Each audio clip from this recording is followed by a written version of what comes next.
राजस्थान सरकार पर हाल ही में बीजेपी ने किसानों से ऋण लेने और उसके बदले में बैंकों द्वारा उनकी जमीनें हड़पने का आरोप लगाया है। और इस आरोप को देखते हुए नहले पे दहला मारा राजस्थान की कांग्रेस सरकार ने किसानों के लिए ऋण माफी विधेयक लाकर। लेकिन इसका असली सच क्या है, ये आपको मैं बताने वाली हूं इस वीडियो में, इसलिए इस वीडियो को लास्ट तक जरूर देखिएगा। आप देखना शुरू कर चुके हैं राजस्थान संवाद और मैं हूं चेतना शर्मा आपके साथ। तो आज इस वीडियो में हम बात करेंगे कि जो किसानों के लिए ऋण माफी विधेयक पारित होने वाला है, कांग्रेस सरकार जो लेकर आई है ये बिल, सबसे पहले तो मैं उसके बारे में आपको चर्चा करूंगी कि ये बिल आखिर में है क्या। तो चलिए शुरू करते हैं। सबसे पहले ये जान लेते हैं कि क्या है ये कृषक ऋण राहत आयोग विधेयक 2023 जो सरकार आपके लिए लेकर आई है, यानी कि किसानों के लिए लेकर आई है।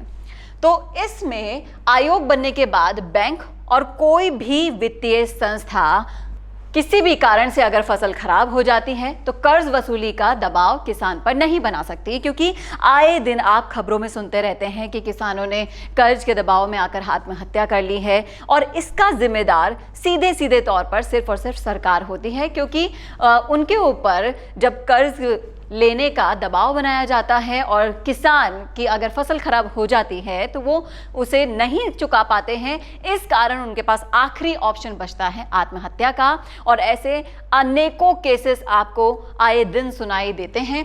इसीलिए आयोग गठित किया गया है और एक ये निर्णय लिया गया है कि कोई भी उन किसानों पर दबाव नहीं बना पाएगा।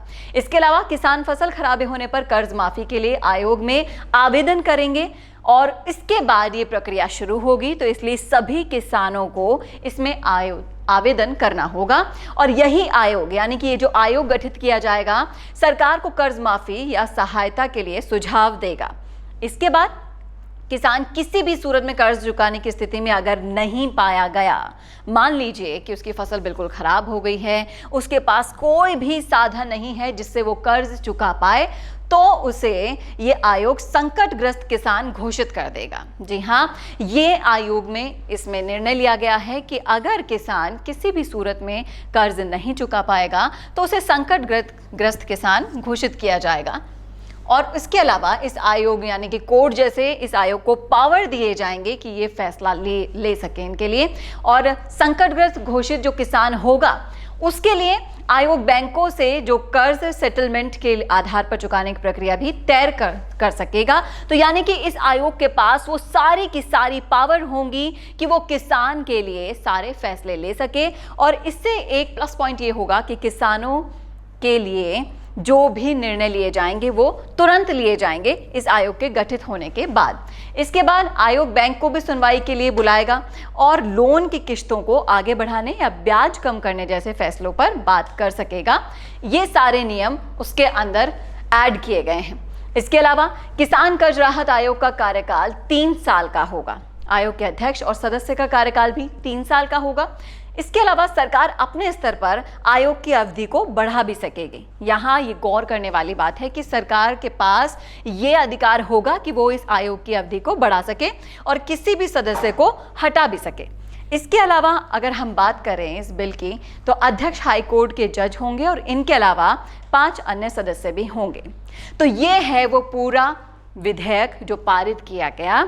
लेकिन यहाँ पर सबसे बड़ा सवाल ये खड़ा होता है कि ये जो भी फाइनेंशियल सिचुएशंस है, फाइनेंशियल सब कुछ अंडर में आता है केंद्र के। तो ये जो भी कानून यहाँ पर लाए जा रहे हैं, विधेयक पारित किए जा रहे हैं, तो क्या वो सिर्फ राजस्थान के लिए है? क्या ये सरकारें इतना अधिकार नहीं रखती कि लोकसभा में इनके सदस्य हैं वहां पर ये आवाज उठाएं? वहां पर क्यों नहीं इन्होंने केंद्र में ये जितनी भी योजनाएं हैं वो लागू करने का दबाव नहीं बनाया?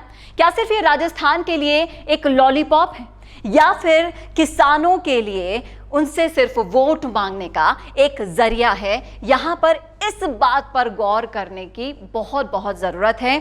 तो ये है वो असली सच जो हम आपको बताने वाले हैं इस वीडियो में कि ये जो कानून लेकर आया गया है, विधेयक पारित किया जा रहा है, उन सबके पीछे की सच्चाई को अगर आप ध्यान से समझेंगे, गौर से समझेंगे तो समझ में आएगा कि ये सारी फाइनेंशियल सिचुएशन और डिसीजंस जो भी हैं वो सिर्फ और सिर्फ केंद्र के पास है। और राजस्थान से आप ये बताइए कि क्या आपके सरकार के रिप्रेजेंटेटिव लोकसभा में नहीं है? क्या ये सारी योजनाएं दिल्ली में आप लागू नहीं करवा सकते? लागू करवाने के लिए तो छोड़िए, क्या आप अपनी ये आवाज वहां नहीं उठा सकते हैं? तो यहां पर जो फाइनेंशियल सिचुएशन क्रिएट करने की कोशिश की जा रही है कि भाई हम तो ये कर देंगे, लेकिन सारा ठीकरा किसके फोड़ा जाएगा? सेंट्रल गवर्नमेंट, केंद्र सरकार की तरफ, यानी कि मोदी सरकार पर पूरा ठीकरा फोड़ दिया जाएगा कि हम तो लेकर आए थे कानून, उन्होंने ही नहीं किया। यहां पर ये सबसे बड़ी बात है जो इसका तोड़ निकल के सामने आया है, इसका निचोड़ निकल के सामने आया है कि ये सिर्फ और सिर्फ किसानों को एक बरगलाने के लिए एक लॉलीपॉप दी जा रही है, जिससे वो जो अशोक गहलोत सरकार है वो किसानों के दर पर अपना मुंह दिखा सके, अपना वोट बैंक बना सके। लेकिन किसानों को भी ये समझना होगा कि जो सरकार पूरे 5 साल में, यानी कि 5 साल पूरे होने वाले ही हैं, पूरे 5 साल में सिर्फ एक वर्चस्व की लड़ाई लड़ती रही, सिर्फ एक कुर्सी के लिए लड़ती रही, और यहाँ पर आप जो 2 साल तो कोरोना में निकल गए और फिर एक से बढ़कर एक आपदाएं आती रही, उनसे निपटने में बिल्कुल नाकामयाब रही। और अब जाकर जब किसानों के मुद्दे पर बीजेपी ने उनको घेरा तो उसके बदले में ये विधेयक, ये कानून लेकर आई हैं। लेकिन इसकी जो जड़ें हैं वो बहुत ही ज़्यादा कमज़ोर है, क्योंकि राजस्थान सरकार को ये समझना होगा, क्योंकि ये भी उन्हें पता है कि किसान एक बहुत बड़ा वोट बैंक है और किसान के भरोसे ही उनकी गाड़ी भी चलती है। लेकिन यहाँ पर इनके वोट को हासिल करने का जो तरीका है वो बिल्कुल गलत साबित होने वाला है। ये इसकी असली सच्चाई है कि ये विधेयक आ भी गया, पारित भी हो गया, ये कानून लेकर भी आ गए, लेकिन इस पे क्रियान्वयन होने में अगली सरकार के ऊपर चला जाएगा। और अगली सरकार क्या शायद कांग्रेस आ पाएगी, इसकी गारंटी तो आप भी नहीं दे सकते, हम भी नहीं दे सकते। लेकिन इस बिल की गारंटी कौन देगा कि ग्राउंड लेवल पर आकर ये जो इन्होंने बिल पारित किया है वो असल में इसकी सच्चाई यही ही होगी या फिर कुछ और? हमने आपको ये असली सच बताया है कि ये सिर्फ और सिर्फ किसानों से वोट मांगने का एक जरिया है, एक लॉलीपॉप है, और अपने किए का ठीकरा केंद्र सरकार पर फोड़ने का एक जरिया है। आपकी क्या राय है, आपका क्या सोचना है, कमेंट करके जरूर बताइएगा कमेंट बॉक्स में। और इसी तरह के और वीडियोस के लिए देखना ना भूले राजस्थान संवाद। नमस्कार। कौन देखता है अब टीवी पर आपको कितनों ने देखा, ये कैसे पता चलेगा? घर घर इंटरनेट पहुंचने के बाद अब सब कुछ है डिजिटल। आपका वीडियो कितनों ने देखा ये हर पल आपको पता चलेगा, इसलिए डिजिटल मीडिया में बनाइए अपनी पहचान।